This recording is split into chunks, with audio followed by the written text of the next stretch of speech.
He thought he owned the school and could torment anyone without consequence, until the day he pushed the new girl into a pond swarming with piranhas. No one expected her to survive, but what happened next turned the bully into the one crying for help. If you love your mom and dad, hit that subscribe button and show some love to her right now. Jake Reynolds was the kind of high school bully everyone feared. Tall, athletic, and from a wealthy family who practically owned half the town, he believed he could get away with anything. He mocked teachers, intimidated students, and ruled the hallways like his personal kingdom. His parents, always busy managing their luxury resort chain, never corrected his behavior. Instead, they bought silence whenever Jake's actions caused trouble. At North Valley High, rumors of his cruelty spread far beyond school walls, but everything began to change the day a quiet transfer student named Ava Monroe walked into class. She was small, polite, and dressed plainly compared to the others. Some students whispered she had moved from a small town after losing both her parents in a tragic accident. That alone was enough for Jake to see her as an easy target. What no one knew was that Ava carried a strength born from loss and survival. She had grown up near dangerous waters in the Amazon region, where being careful meant staying alive. She was observant, calculating, and far from helpless. Jake's first encounter with her happened in the cafeteria when he deliberately shoved her tray from the table, spilling food everywhere. Everyone watched, waiting for the shy girl to cry. Instead, she calmly picked up her tray, looked Jake straight in the eyes, and said in a quiet voice, "Whatever you do to others finds its way back to you." The words unsettled him for a moment, but he shrugged it off in front of his friends, laughing loudly and calling her names.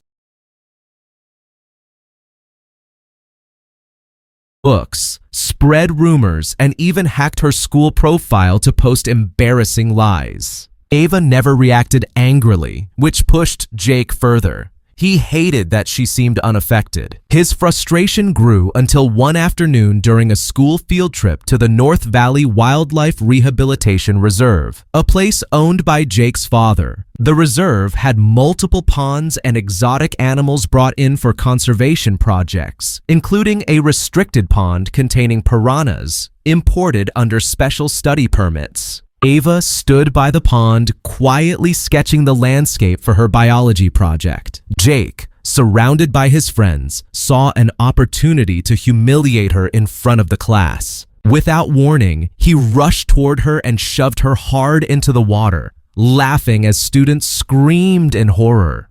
For a moment, Ava disappeared under the surface. Panic erupted. Teachers screamed. Even Jake's friends turned pale as the water rippled violently. But instead of chaos beneath, Ava emerged calmly, swimming to the shallow side with calculated movements. What people didn't know was that Ava had learned survival techniques near the Amazon River and understood how to move in water without triggering aggressive responses from certain aquatic predators. She exited the pond with only minor scratches. Jake, trying to salvage attention, laughed and shouted, "Guess even the piranhas don't want you." Before anyone could respond, a wildlife officer arrived, furious at Jake for breaching the restricted area. He immediately called security and emergency services. As the commotion continued, something moved rapidly in the pond. Jake, eager to prove his fearlessness, climbed onto the barrier holding the pond equipment and stepped onto a floating platform to retrieve a decorative flag someone had dropped in. But his foot slipped. Within seconds, he plunged into the pond, splashing violently. This time, the response was instant. The water churned aggressively as the piranhas, disturbed by sudden erratic movement, surrounded him. Jake began screaming frantically, thrashing around and begging for help. Students watched in shock. Ava, despite everything he had done to her, grabbed a rescue pole and shouted instructions to him. "Stay still. If you keep moving, they'll attack harder." Jake, in agony and bleeding from small cuts, froze, sobbing and begging for mercy. Together with wildlife officers, Ava helped pull him from the water. Jake was rushed to the hospital with multiple bite wounds, not life-threatening, but painful and permanently scarring. His wealthy parents rushed in, demanding answers, but the reserve's investigation quickly revealed that Jake had violated safety protocols. What happened next turned the tables completely.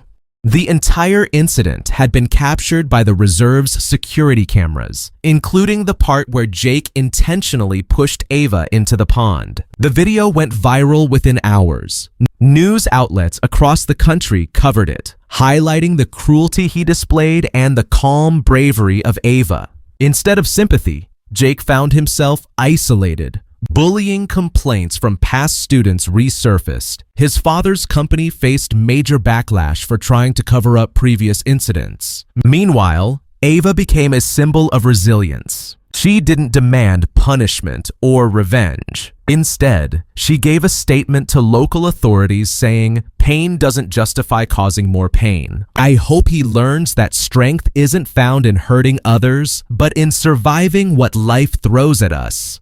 Her words drew nationwide attention. Jake was suspended from school, ordered to attend therapy and participate in mandatory community service programs focusing on anti-bullying and wildlife protection. The scars on his arms and legs became a constant reminder of his actions. Over months, he slowly changed. One afternoon, he approached Ava in the school hallway, visibly humbled. He quietly apologized, tears filling his eyes, saying he understood now what she meant the day in the cafeteria. Ava looked at him, nodded, and said, "Growth begins when we stop hurting others and start healing ourselves." The school invited Ava to speak at an assembly on anti-bullying. Her speech received a standing ovation. She talked about her parents, their strength and empathy, and how she carried those values with her. Jake stood in the audience, head bowed, clapping quietly with the rest. Years later, Ava became a trauma counselor and advocate for youth safety.